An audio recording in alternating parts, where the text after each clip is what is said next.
Hello दोस्तों, welcome my YouTube channel. My self Manish Kumar Yadav. मैं आज आपको इस वीडियो के अंदर बताऊंगा कि मैनेजमेंट ऑफ द शौक यानी कि हम शौक को किस प्रकार से मैनेज करते हैं। इससे पहले मैं आपको बता दूं, पहले मैनेजमेंट यानी कि शौक की जो पहले वाली वीडियो थी, फर्स्ट पार्ट और सेकंड पार्ट, तो फर्स्ट पार्ट था इसका, उसके अंदर इसकी डेफिनेशंस, इसकी क्लासिफिकेशन, इसके टाइप से बताए थे। ओके। और जो सेकंड पार्ट था शौक का, जो सेकंड पार्ट था, सेकंड पार्ट के अंदर इसकी स्टेज बताई गई थी। यानी कि जो शौक की जो स्टेज थी वो बताई गई थी। शौक की कितनी स्टेज थी? Fourth stage. यानी कि शौक को कितने स्टेज में डिवाइडेड किया गया है? यानी कि ये शौक है, शौक को फोर्थ स्टेज में डिवाइडेड किया गया है। वो स्टेज कौन कौन सी है?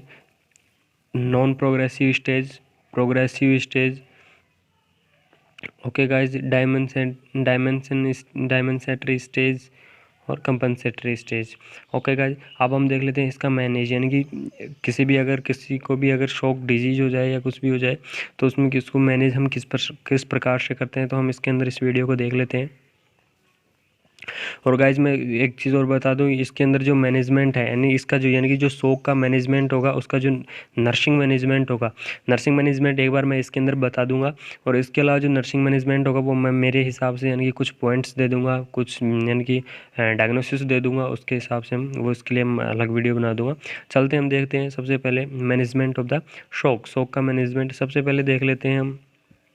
मैनेजमेंट मैनेजमेंट के अंदर क्या बताया गया है? मैनेजमेंट के अंदर बताया गया है कि जो शौक है, शौक इज ए इमरजेंसी कंडीशन। यानी शौक क्या होती है? एक इमरजेंसी कंडीशन है, इसलिए इसे मैनेजमेंट शुड बी इनिशिएट या immediately after the appearance the clinical features. यानी इसके अंदर क्या होता है, शौक क्या होता है कि इमरजेंसी कंडीशंस होती है। इसके अंदर क्या होता है, अगर इमरजेंसी कंडीशन होती है तो it's manage should be initially, यानी कि इसे इमीडिएटली क्या करना चाहिए, मैनेज करना चाहिए after appearance of the clinical features. यानी कि जैसे ही शौक के जो क्लिनिकल फीचर्स हों, अपीयर्स हों, तो तुरंत इसका जो ट्रीटमेंट है वो स्टार्ट कर देना चाहिए। इसके अंदर क्या होता है, जनरली मैनेजमेंट ऑफ द शौक इंक्लूड, यानी जो जनरल मैनेजमेंट होता है किसका, शौक का, वो इंक्लूड किया। कौन कौन सी जनरल जो मैनेजमेंट है वो देख लेते हैं। सबसे पहले मैं इसके टॉपिक बता देता हूँ, उसके बाद उसकी क्या करते हैं, थ्योरी पढ़ते हैं, देख लेते हैं। सबसे फर्स्ट टॉपिक है ऑटो थेरेपी, यानी कि शौक के पेशेंट्स को हम ऑटो थेरेपी देंगे। सेकंड टॉपिक है आईवी इन्फ्यूजन, यानी उसको रेगुलरली आईवी इन्फ्यूजन चढ़ाएंगे। थर्ड टॉपिक है ब्लड ट्रांसफ्यूजन इज डन, यानी कि जो ब्लड का जो ट्रांसफ्यूजन है उसको हम, यानी ब्लड उसको चढ़ाएंगे। दूसरी बात, चौथी है वो ड्रग्स, यानी कि इसमें ड्रग्स प्रोवाइड कराएंगे। कौन कौन सी ड्रग्स होती हैं, तो इसमें मैं बताता हूँ कि शौक के अंदर जो ड्रग्स प्रोवाइड की जाती है वो, यानी कि वो अलग अलग शौक की अलग अलग ड्रग्स होती हैं। जैसे सेप्टिक शौक की अलग, एलर्जिक शौक की अलग, कार्डियक शौक की अलग, हाइपोवोलेमिक शौक की अलग और न्यूरोलॉजिकल शौक की अलग। यानी कि अलग अलग शौक की क्या होती है, अलग अलग ड्रग्स होती हैं। चलिए हम इसकी थ्योरी के बारे में डिस्कस कर लेते हैं। सबसे पहले ऑटो थेरेपी, यानी जो ऑटो थेरेपी होती है शौक के अंदर, वो किसके द्वारा, फेस मास्क, यानी कि फेस मास्क के द्वारा क्या होता है, ऑटो सप्लाई दी जाती है, जो क्या करती है, to reduce the workload of the heart by reducing tissue demand for blood flow. यानी कि क्या करती है, जैसे ही हम उसको ऑटो थेरेपी देंगे, यानी शौक वाले पेशेंट्स के अंदर क्या होती है, ब्लड सप्लाई कम हो जाती है, तो उसके ऑटो की कमी हो जाती है। और जैसे ही ये ऑटो देंगे उसको फेस के द्वारा, तो ये जो हार्ट का जो वर्कलोड है, यानी कि हार्ट के ऊपर जो वर्क का जो लोड पड़ता है उसको क्या कर देता है, रिड्यूस कर देता है। ओके गाइज, उसके बाद देख लेते हैं हम आईवी इन्फ्यूजन्स, यानी कि आईवी इन्फ्यूजन्स क्यों देते हैं, rapidly IV infusion by the large bore IV line to treat hypovolemia. यानी कि शौक के अंदर क्या होता है, हाइपोवोलेमिक होता है, तो हाइपोवोलेमिक के लिए इसे रैपिडली, यानी कि तेज़ी से क्या होंगे, शौक वाले पेशेंट्स को हम आईवी इन्फ्यूजन्स देंगे। क्योंकि अगर हम इसे आईवी इन्फ्यूजन्स नहीं देंगे तो उसे क्या होगा, वॉल्यूम, यानी हाइपो वॉल्यूम हो जाएगा। तो हाइपो वॉल्यूम को, वॉल्यूमिया को ट्रीट करने के लिए क्या करते हैं, आईवी इन्फ्यूजन्स दे देते हैं। उसके बाद देख लेते हैं ब्लड ट्रांसफ्यूजन्स, यानी कि इसके अंदर क्या होता है, जो ब्लड की जो सप्लाई होती है वो क्या करती है, धीरे धीरे कम होने लग जाती है, तो हम इसमें क्या होता है, ब्लड ट्रांसफ्यूजन्स, यानी कि शौक वाले पेशेंट्स को हम क्या करते हैं, ब्लड ट्रांसफ्यूजन्स करने लग जाते हैं। उसके बाद हम अगली चीज़ मैन, यानी अगली और मैन करते हैं ड्रग्स, यानी कि ड्रग्स क्या होती है, एक इंपॉर्टेंट चीज़ होती है। तो हम क्या करते हैं, ड्रग्स की बात करते हैं। तो ड्रग्स के अंदर देख लेते हैं हम कौन कौन सी ड्रग्स देते हैं शौक वाले पेशेंट्स को।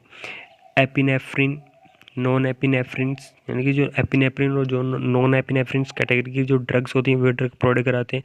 और ये ड्रग क्या काम करती है, यानी कि नॉर एपिनेफ्रिन और एपिनेफ्रिन्स, यानी कि ये ड्रग्स क्या काम करती हैं, दीज ड्रग रिस्टोर बीपी, यानी कि ये ड्रग्स क्या करते हैं, जो एपिनेफ्रिन और नॉन एपिनेफ्रिन होती हैं, ये ड्रग क्या करती हैं, जो बीपी, यानी कि जो ब्लड सप्लाई होती है हमारी, उस ब्लड सप्लाई को, ब्लड प्रेशर होता है, उस ब्लड प्रेशर को वापस से क्या करते हैं, रिस्टोर करने के काम आते हैं। यानी कि वापस से क्या करते हैं, रिस्टोर करता है।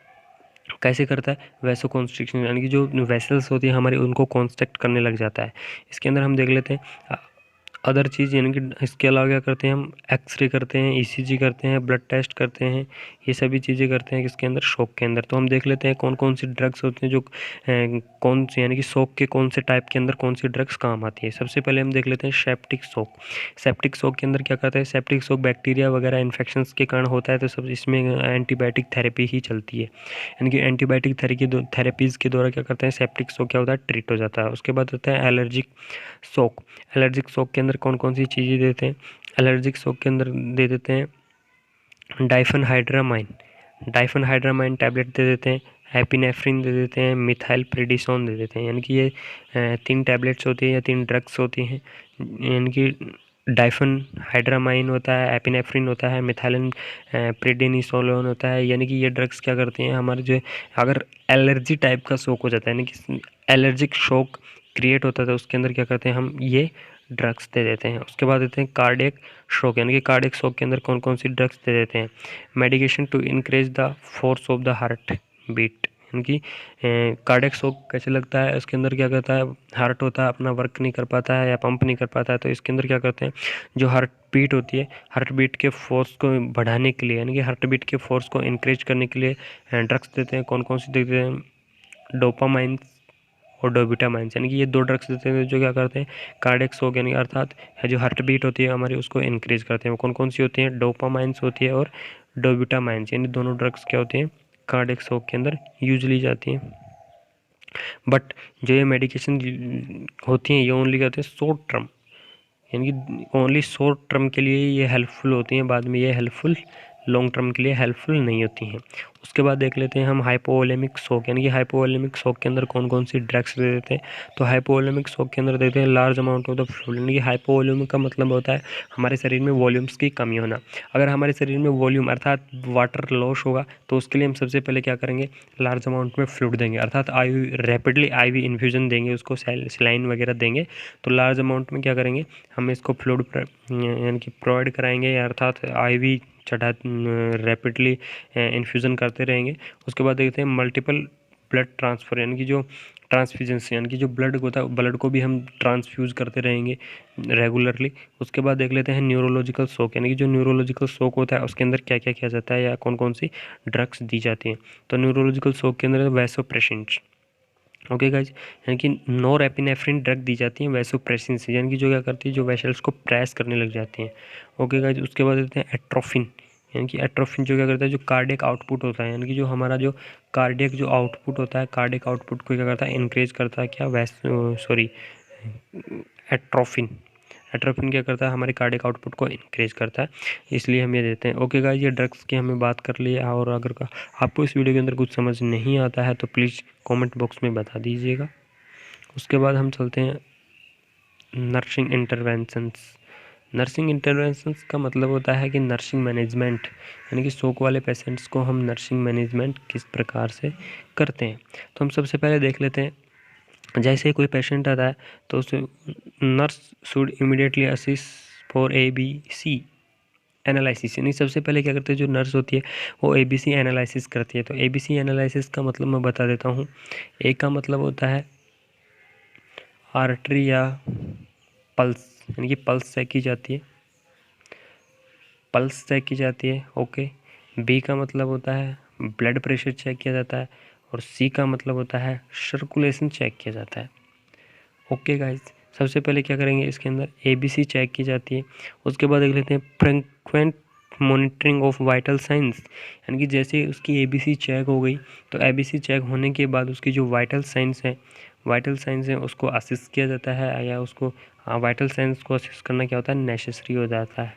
उसके बाद देख लेते हैं obtain the ongoing fluid loss have stopped, start oral fluid to restore या मेंटेन फ्लूइड वॉल्यूम्स, यानी कि अगर देखते हैं हम पेशेंट, यानी शौक वाले पेशेंट्स के अंदर क्या होता है, फ्लूइड की कमी हो जाती है, तो उसके अंदर क्या करेंगे हम, उसे जो फ्लूइड लॉस होता है उसको हम स्टॉप्ड करेंगे, और जो ओरली जो फ्लूइड यानी ओरली हमारे ओरली उसको फ्लूइड देना स्टार्ट कर जाएंगे। और ये ओरली फ्लूइड क्यों देते हैं, जो हमारा फ्लूइड होता है या फ्लूइड वॉल्यूम होती है उसको मेंटेन करने के लिए ये दिया जाता है। उसके बाद देख लेते हैं हम monitoring laboratory reports is evidence of the tissue perfusions, यानी कि शोक वाले पेशेंट्स के जो हमें जो लैब की जो मॉनिटर कराई थी, अर्थात जो लैब टेस्ट वगैरह कराए थे, उन लैब टेस्ट वगैरह को, रिपोर्ट वगैरह को अच्छी तरह से क्या करेंगे, मॉनिटरिंग करेंगे।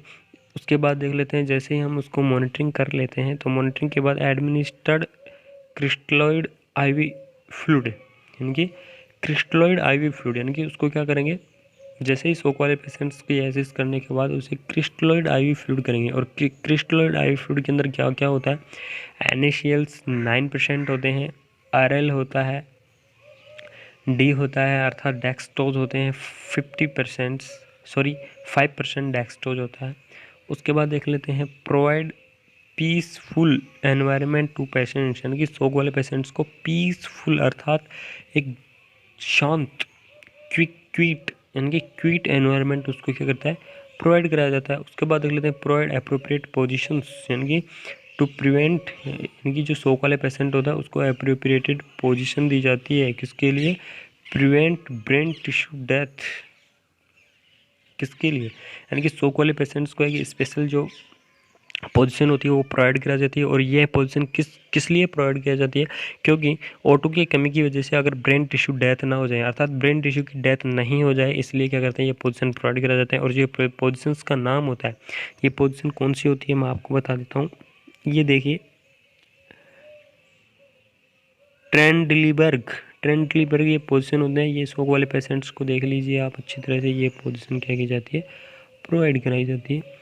उसके बाद देख लेते हैं regular monitoring of the patient in the need, यानी कि रेगुलरली मॉनिटरिंग करेंगे पेशेंट्स की उसकी नीड के आधार पर। हमने देख ली, सबसे पहले उसकी ABC चेक करेंगे, उसके वाइटल साइंस चेक करेंगे, उसके बाद उसकी फ्लूइड वॉल्यूम कम हो रही है तो ओरली स्टार्ट कर देंगे, लेबोरेटरी टेस्ट वगैरह को मॉनिटर करेंगे, उसकी pH को देख लेंगे, क्रिस्टली IV फ्लूइड्स देख लेंगे, और पेशेंट्स को एकदम क्लैम क्वीट एनवायरनमेंट प्रोवाइड कराएंगे, एक अप्रोप्रिएटेड पोजीशंस देंगे। उसके बाद देख लेते हैं हम रेगुलरली मॉनिटरिंग ऑफ पेशेंट, यानी कि रेगुलरली जो पेशेंट्स की जो मॉनिटरिंग होती है कौन कौन सी होती है, उसकी नीडेड की, यानी उसकी आवश्यकता के आधार पर।